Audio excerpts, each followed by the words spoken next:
사람들은 마음이 청결한 사람들입니다. 마음이 청결한 사람들은 어떤 사람이냐면은 회개한 심령을 갖고 있는 사람입니다. 우리 31장 10절로 14절에서 나오는 모습은 뭐냐면 천국의 모습입니다. 천국을 복사한 이 땅의 모습이 바로 교회이죠. 교회에 모이는 사람들은 경건한 사람들이 아닙니다. 불경건한 사람들이 모이는 것입니다. 그 불경건한 사람들이 모여서 그곳에서 죄를 속량하고 자신을 주님의 강한 팔로 구속하셨음을 찬양하고 심령이 물된 동산같이 근심이 없어지는 것입니다. 그 전에 하나님을 떠난 사람들이 물을 모려 흙을 파고 물을 댔지만 터진 웅덩이와 같다고 한 것처럼, 그러나 하나님 앞에 돌아온 사람들은 물된 동산같이 항상 촉촉해 있는 것입니다. 청년과 노인이 함께 춤을 추고 즐거워하고 위로하고 예수님의 진정한 회개의 기적이 일어나는 것이 바로 교회인 것입니다. 영혼이 잘 되는 것입니다. 그러므로 범사가 잘 되는 줄 믿습니다. 그런데 회개가 더 놀라운 역사는 무엇이냐면 우리의 귀를 연다는 것입니다. 좋은 소리가 무엇인지 아는 것입니다. 회복의 소리가 무엇인지 아는 것입니다. 저 소리가 나의 심령을 깨운다라는 것이 무엇인지 아는 것입니다. 여러분, 하나님께서 우리들에게 말씀하고 계십니다. 여러분들 계획이 많이 있으시죠? 2009년에. 근데 그 계획 전에 우리가 먼저 해야 될 것은 우리의 마음을 한번 다시 갈아엎는 것입니다. 여러분, 씨를 뿌릴 때 어떻습니까? 우리 씨 뿌리는 그 비유를 보아서 알겠지만 길가에 돌짝밭에 가시밭에 그 옥토에 뿌려집니다. 그런데 그 귀중한 씨앗을 뿌릴 때 우리 마음이 길가고 돌짝밭이고 또 가시덤불이면은 그 귀중한 씨앗이 자랄 수 없게 되는 것입니다. 여러분, 2009년에 희망의 씨앗이 있지 않습니까? 이번 2009년에 꼭 하고 싶은 일들이 있지 않습니까? 성취하고 싶은 일이 있습니다. 그래서 기도 제목을 적어서 목사님 앞에서 무릎 꿇고 그 같이 기도받고 또 여러분들의 소원을 간절히 외치며 또 기도합니다. 그렇게 귀중한 그 희망과 또 그 소망의 씨앗을 여러분 어디다 뿌릴 것입니까? 길가에 뿌릴 것입니까? 아니면 돌짝밭에 혹은 가시 덤불에 뿌리시겠습니까? 여러분, 그 출발점은 바로 회개인 것입니다. 영접하는 자, 그 이름을 믿는 자들에게는 하나님의 자녀가 되는 권세를 주셨다고 성경은 말씀하고 있습니다. 예레미야서 31장 9절에서 이렇게 나오고 있습니다. 울며 그들이 돌아온다는 것입니다. 울며 올 것이며 그들이 나의 인도하심을 잊고 간구할 때 내가 그들로 넘어지지 아니하고 하숫가의 바른 길로 행하게 하리라라고 하고 있습니다. 여러분, 하나님께 올 때 그냥 오는 것이 아니라 마음을 찢으면서 오는 것입니다. 울면서 오는 것입니다. 그럴 때 여러분 기적이 일어날 수 있습니다. 제가 어느 교회 홈페이지에 그 간증을 읽었습니다. 어떤 여인이 갑상선 암과 작은 근종 이 두 가지가 동시에 발견되었습니다. 그래서 큰 수술을 하게 되었죠. 그런데 3년 후에 또다시 병원 진단을 받는데 유방암 진단을 받았습니다. 그런데 그가 너무너무 실망한 그 마음에 어떻게 할까? 그 전에 수술 받았으니까 이번에 다시 한번 하나님께 기도로 한번 고침을 받겠다. 그가 기도하기 시작했습니다. 그런데 시간이 흘러갈수록 점점점 몸이 더 안 좋아지게 됐습니다.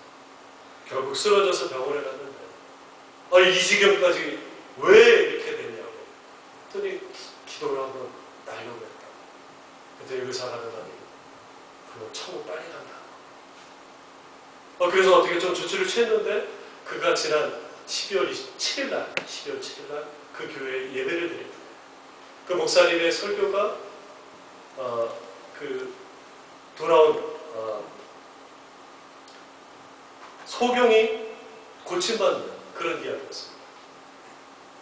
확실한 믿음을 가진 소경을 주께서 고쳐주셨다라고 하는 그 말씀을 듣고 그가 나도 믿음을 가지면 되겠다 하면서 예수님 나를 살려달라. 예수님 주께 나의 모든 죄를 회개하고 제가 가졌던 나의 교만을 용서하라. 울며 불며 예배 참석했다.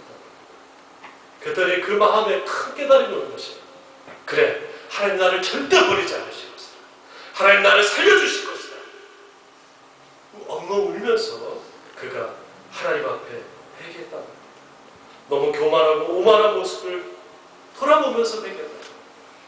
하나님께 용서해달라고 울면서 회개했다. 그때 저기처럼 그에게 다가오는 그 마음과 그 마음의 큰 확신이 있어서 예배 후에 병원에 갔더니 깨끗이 약을 받았다. 근데 여러분 회개는 기적을 이루게 그렇지만 그런 커다란 기적이 아니더라도 아까 말씀드린 대로 회개는 우리 귀를 열어주게 합니다. 우리 눈을 뜨게 합니다. 우리 마음을 열게 합니다.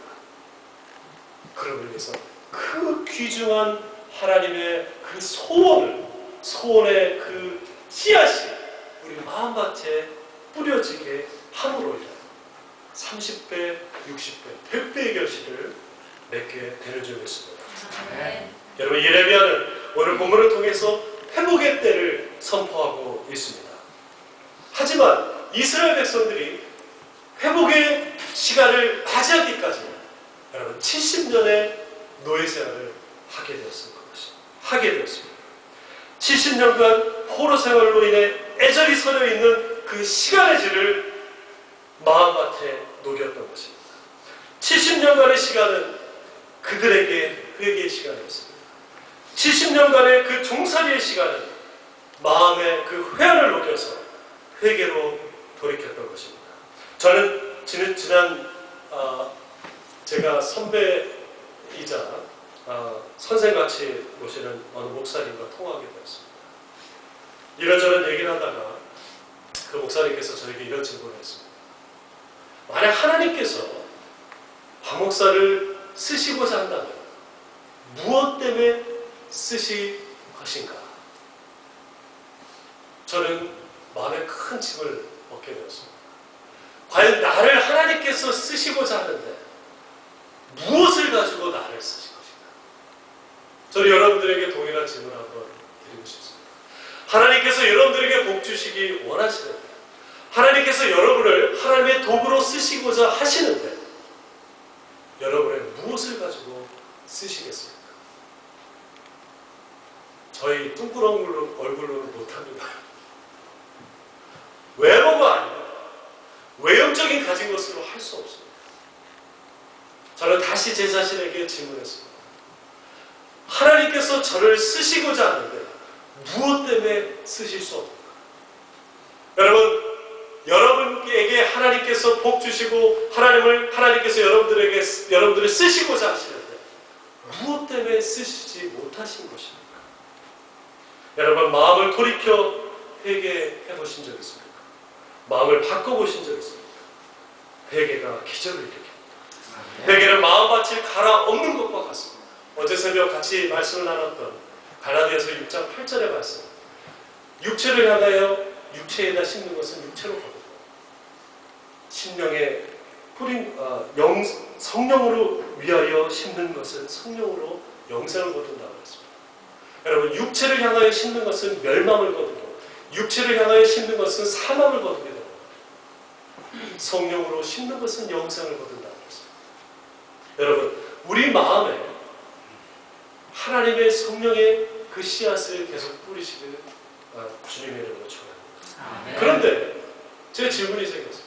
그러면 예수님 믿기 전에 혹은 예수를 믿는다고 하면서 죄악 가운데 있었던 그것에 나의 육체를 향하여 뿌렸던 그 씨앗이 지금 자라고 있을 텐데 그러면 그것의 열매는 어떻게 될 것인가? 그 멸망의 열매, 사망의 열매는 어떻게 될 것인가? 여러분 회개는 땅을 갈아엎는 것 같습니다. 자라고 있는 그 멸망의 열매, 자라고 있는 사망의 열매를 회개함으로 인하여 갈아엎을 수 있는